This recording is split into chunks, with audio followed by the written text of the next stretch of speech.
This is 7th Generation Warfare, and I'm your current host, John Nelson. In this episode, we'll be continuing to look at Marine Corps Doctrinal Publication number 1, Warfighting. In this episode, we'll be looking at styles of warfare.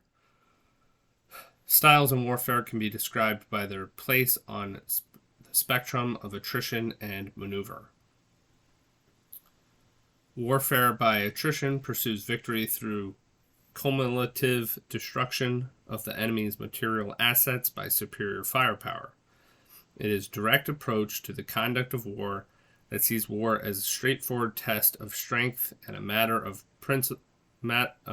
principally of force ratios. An enemy is seen as a collection of targets to be engaged and destroyed systematically. Enemy concentrations are sought out as the most worthwhile targets. The logical conclusion of attrition warfare is the eventual physical destruction of the enemy's entire arsenal, although an expectation is that the enemy will surrender or disengage before this happens out of an unwillingness to bear the rising cost. The focus is on the efficient application of fires leading to highly proceduralized approach to war. Technical proficiency, especially in weapons employment, matter more than cunning or creativity. So that's attrition warfare. That'd be more stylistic to generations 1 and 2 of warfare. And it's just about force meets force. If we look at an example of a brawl between two people, that's typically an attrition style thing. You're just looking to pummel the other person. Force meets force. If we're looking at army versus army, you can think of two armies meeting on a specific field of battle. You can see them lined up on opposite sides, knowing that they're just going to engage. No one's trying to do anything tricky by moving around on the side of the field or anything. They just say, that's the target right there. We're going to shoot straight at it. And our force will hopefully be mightier than their force. That's attrition warfare. Attrition warfare may recognize maneuver as an important component, but sees its purpose as merely to allow us to bring our fires more effectively to bear on the enemy. So in the example I was just giving about the field, two armies, if you look at Civil War battles, say like Gettysburg, there is examples of maneuvering. A regiment moves around a hill and tries to flank, but that's only so that they can get a more advantageous firing position to fire. It's still attrition warfare. The attritionists tend to gauge progress in cumulative terms, battle damage assessments, quote, body counts, unquote, and terrain captured. Results are generally proportionate to efforts. Greater expenditures net greater results, that is, greater attrition. The desire for volume and accuracy of fires tends to lead towards centralized control, just as the emphasis on efficiency tends to lead to inward focus on procedures and techniques. Success depends on an overall superiority in attritional capacity. That is, the ability to inflict and absorb attrition. The greatest necessity for success is numerical and material superiority. At the national level, war becomes as much an industrial as a military problem. Historically, nations and militaries that perceived that they were numerically and technologically superior have often adopted warfare by attrition. And that's kind of like somebody with all the poker chips bullying the other people at the table, because you can do a little bit of attrition by taking their antes and things like that. So force, I guess if you have the force, he's talking about nations and militaries that were perceived to have the numerical and technological superiority have often adapted warfare by attrition. You can also take that down to the brawl between two individuals. If you think who is more likely to get in a fist fight, a big buff guy who goes to the gym a lot and has fighting experience, or a scrawny guy who mostly pushes papers for work. You can think of it as who's more likely to get into a fist fight, a mechanic or miner, on one side, or like a lawyer on the other side. I think the mechanic and the miner are more likely to be in a fist fight than a lawyer. But a lawyer is more likely to do what we're probably going to discuss here in just a second, and that's conduct maneuver warfare. He's going to go after you through some back door and find some legal thing to screw you over. He doesn't have to throw a punch at you. Pure attrition warfare does not exist in practice, but examples of warfare with high attrition content are plentiful. The operation of both sides in the Western Front in the First World War, the French defensive tactics and operations against the German in May 1940, the Allied campaign in Italy in 43 and 44, Eisenhower's broad front offensive in Europe after Normandy in 1944, U.S. operations in Korea after 1950, and most U.S. operations in Vietnam War.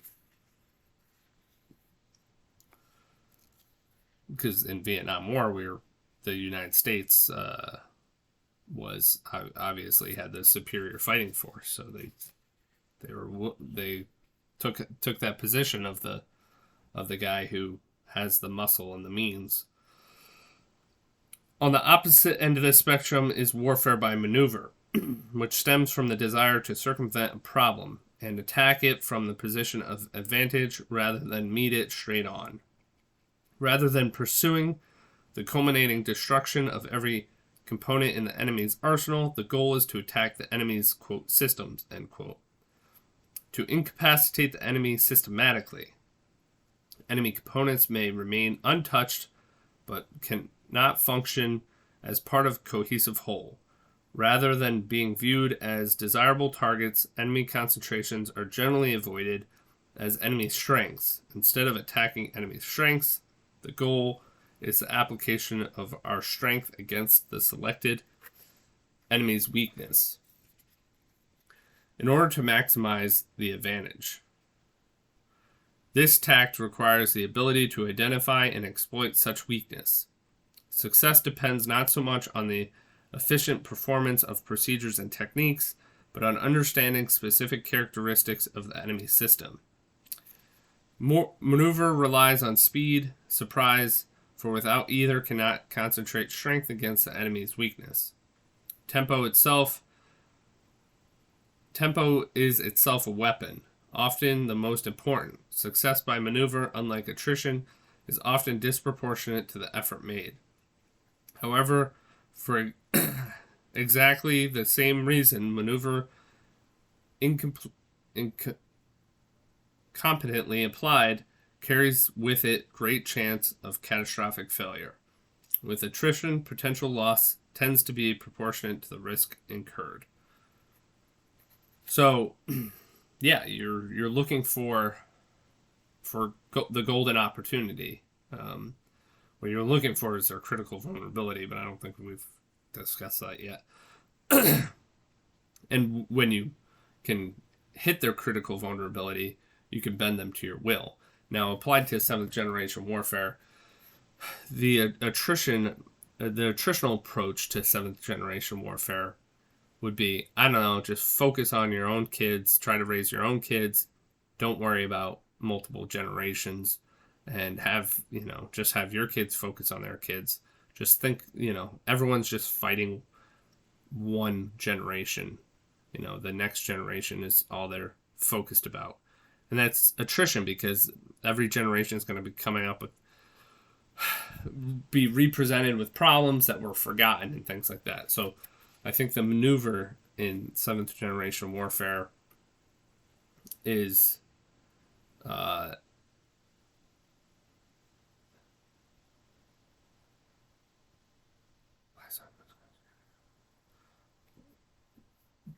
the weakness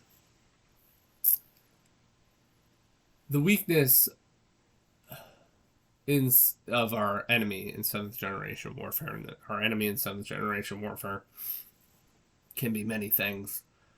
It can be internal problems such as vice. It can be external things like decay of society, or something as minor as job loss or job security, food security. It could be more powerful people and entities and governments and institutions trying to exploit our descendants for the purposes of those institutions. Anything like that. What their weakness is when they're trying to control our descendants' will is they're in the moment. They don't have that the history. They don't have the ear of our descendants for the entirety of their life. They don't have that unique privilege that we have as parents, grandparents, and such.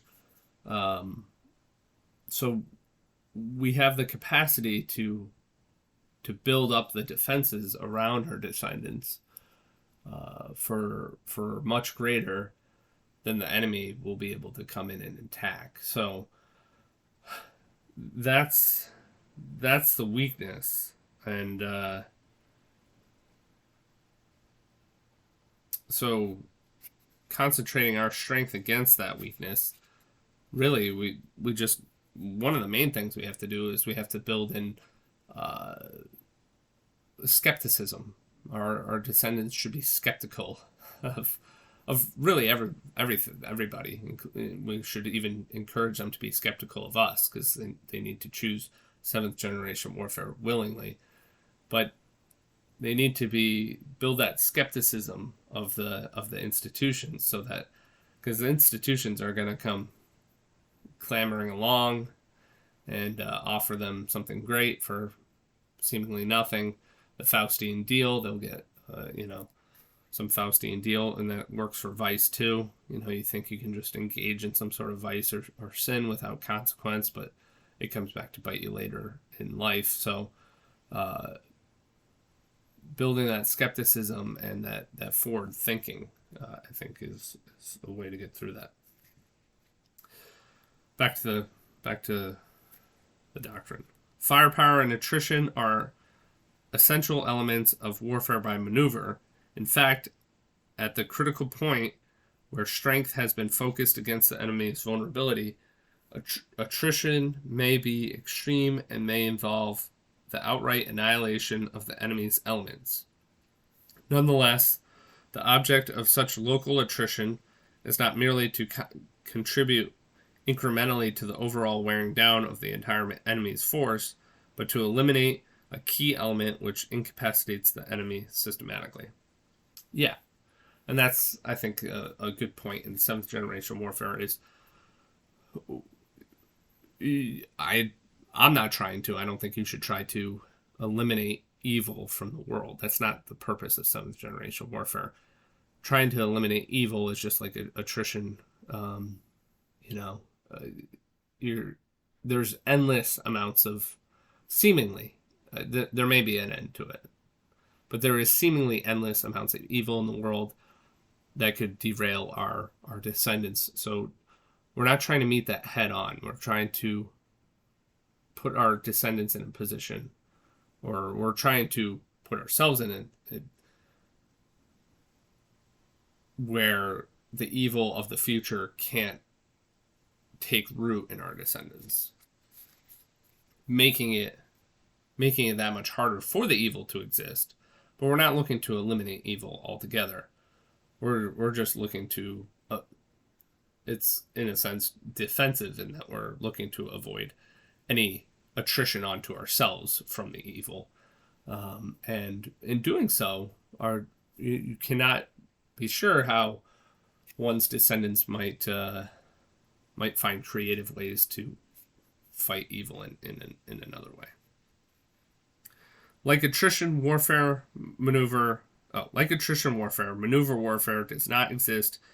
It's theoretical pure form. Examples of warfare with high enough maneuver content that they can be considered maneuver warfare include Allenby's decisive campaign against the Turks in Palestine in 1918, the German Blitzkrieg operations of 1939 and 1941, most notably the invasion of France in 1940, the failed Allied landing at Anzio in 1944, which was an effort to avoid the attritional battles of the Italian theater, Patton's breakout from the Normandy beachhead in late 1944, MacArthur's Inchon campaign in 1950, and 3rd Marine Amphibious Force Combined Action Program in Vietnam, which attacked the Viet Cong by eliminating their essential popular support base through the pacification of rural villages.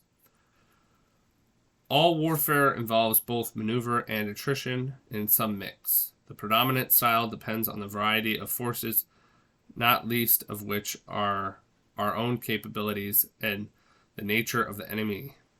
Marine Corps doctrine today is based principally on warfare by maneuver, as we will see in the 4th chapter, the conduct of war. So that was our first real look into maneuver warfare versus attritional warfare. Ultimately, both of those are violent warfare, and what we are trying to do at 7th generation warfare is engage in peaceful warfare so that our descendants can exercise control of their will. And I think if we do this effectively, they won't have to die on a battlefield either via attrition or via maneuver warfare. So I hope that you are enjoying this content. Please continue to watch. Thank you. Have a good night.